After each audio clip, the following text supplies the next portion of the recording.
Fala, tropa! Quer um pizzão desse aqui na tua casa? Link na descrição, ó. E vral! O Fluminense estava tendo muita dificuldade de fazer isso, porque o River estava fazendo uma marcação muito boa na série de bola do Fluminense, né? Principalmente no André. O River colocava 3 caras ali, o Nátio Fernandes, o Beltrán, centroavante, e o Barco, que joga pela esquerda. Eles não faziam, geralmente como a gente vê os pontas, né? Eles descem marcando os laterais, ou dão o primeiro combate nos laterais. Os pontas, entre aspas, do River, né? O Nátio Fernandes pela direita e o Barco pela esquerda, eles não faziam isso. Eles faziam uma pressão central junto com o Beltrán.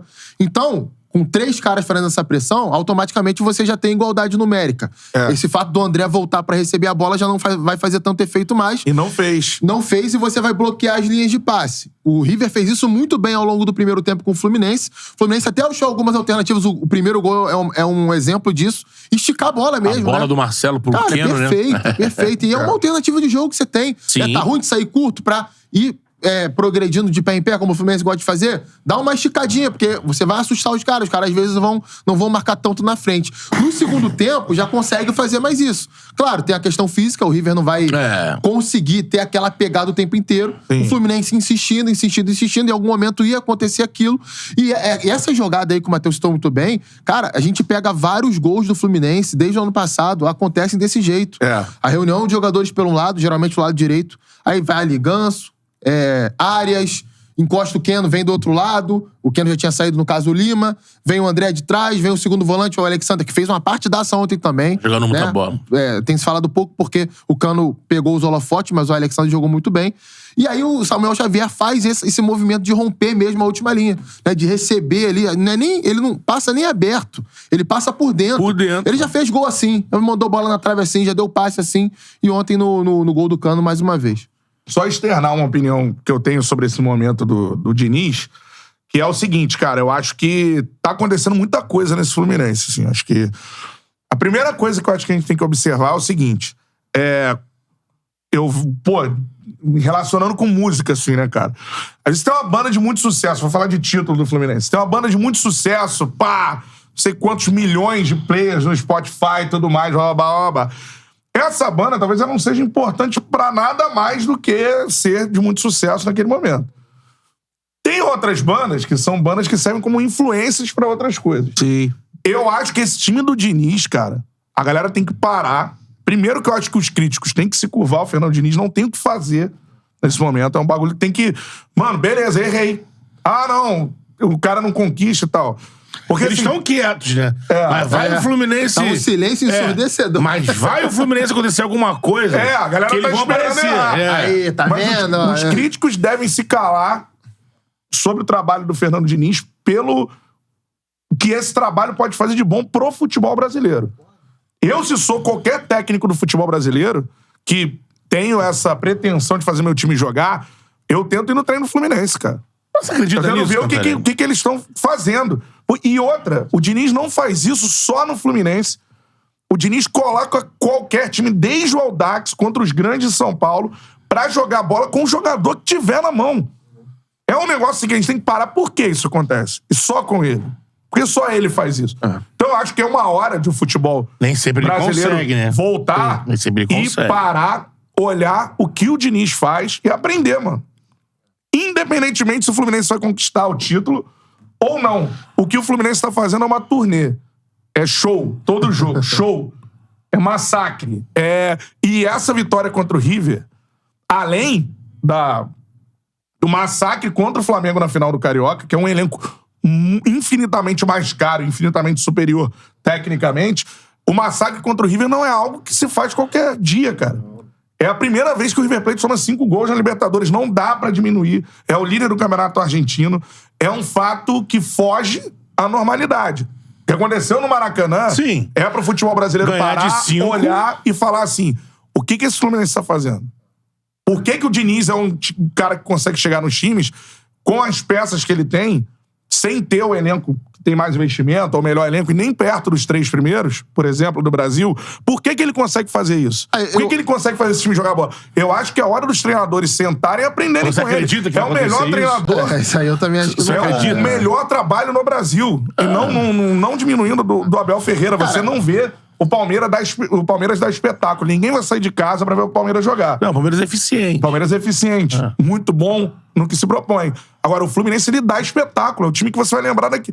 Eu vou lembrar de todos os jogos do Fluminense nessa temporada. Eu acho assim, tem muito a ver com o poder de convencimento que ele tem nos caras, né? Isso aí, todos os jogadores, aqui mesmo no Charla, vários já vieram desse atual elenco do Fluminense, caras que já trabalharam com ele em outros clubes e todos eles falaram a mesma coisa. Exato. Né? Um treinador que... Tira o medo, né? Tira o medo. Você pode errar, você tem que ter coragem pra jogar. E quando você tá leve, tá solto, né? Em qualquer coisa da vida que a gente for fazer... Quando a gente não tem medo de errar, a gente tem uma tendência a ir bem naquilo ali. Se a gente sabe fazer aquilo ali, né? Então, eu acho que o primeiro ponto é esse. Isso aí, o jogador percebe que ele tá melhorando, que ele tá jogando melhor, e ele vai dar mais crédito ao treinador. Não tem mistério. No futebol é assim que funciona. Às vezes o treinador... fulano de tal é mais rígido, é menos rígido, é isso, é aquilo. Não. O que mais vai funcionar é o poder de convencimento do cara no dia a dia. Se o jogador entende que ele está jogando melhor e o treinador tem participação naquilo ali, a tendência é haver uma sintonia ainda maior e tá, até com a torcida isso tem acontecido bastante. Esse é um ponto. O segundo ponto pra mim é a forma que ele propõe o jogo, coletivamente falando, né? Nenhum treinador do futebol brasileiro busca o que ele quer quando o Fluminense ataca, que é reunir tantos jogadores na região da bola. Né? O futebol brasileiro dos anos 90, 80... era muito pautado na liberdade a cada jogador, né? Cada jogador tinha liberdade. Você é o meia central, mas eu tenho liberdade pra ir pra esquerda, pra direita, infiltrar. Cada um vai buscar a zona mais confortável do campo de acordo com a sua característica. Nos anos 90, a mesma coisa, né? Era uma coisa muito mais intuitiva. Não tinha os movimentos coordenados, coletivos. O ponta vai fazer isso, o meia vai fazer aquilo outro. O que eu acho que também não tem problema nenhum de ter. E esse time do Fluminense também tem em alguns momentos, tá? Nos anos 90 trabalhava pro craque do time jogar. Exatamente. E era uma coisa assim, até o tipo de marcação era diferente, né? Tinha As equipes marcavam muito individual, perseguição longa, então era muito mais fácil você encontrar espaço na defesa adversária. Sim. Só um pouquinho. Perdão. Então, assim, quando você pega defesas mais fechadas, marcando por zona, por exemplo, onde o jogador defende o espaço, ele já não cai mais na tua movimentação. E aí, o que os treinadores têm que começar a fazer? E aí, não só no Brasil, no mundo todo. Planejar movimentos coletivos para que os espaços sejam criados. Exatamente. Né? E o Fluminense do Fernando Diniz, entre aspas, né, ele conseguiu achar uma forma de subverter toda essa ordem. Porque não tem nada de posicionar o time dele. Você não vai ver, é muito raro isso acontecer, jogadores ocupando setores do campo especificamente e não saindo dali. Você vai ver o Keno na esquerda, na direita, o Arias, mesma coisa, o Ganso voltando na frente, sabe? São jogadores que têm total liberdade de movimentação e a ideia básica é, eu quero ter mais gente do meu time numa região do campo, eu vou trocar passe ali, vou atrair o adversário, quando o adversário estiver envolvido, eu vou agredir a última linha dele. Sim. Que é o lance de ficar tocando a bola na área. E tem uma outra coisa pra falar. Que foi muito criticada. Só que assim, eu acho o seguinte, existem outras formas também de ser eficiente. E essa mesma forma, às vezes ela pode ser ineficiente também. Essa que é a graça do futebol. Sim. Vamos lembrar aqui o primeiro tempo da estreia do Fluminense no Campeonato Brasileiro contra o América Mineiro. A gente tá falando do América Mineiro. Um time que perdeu 3 jogos do Campeonato Brasileiro.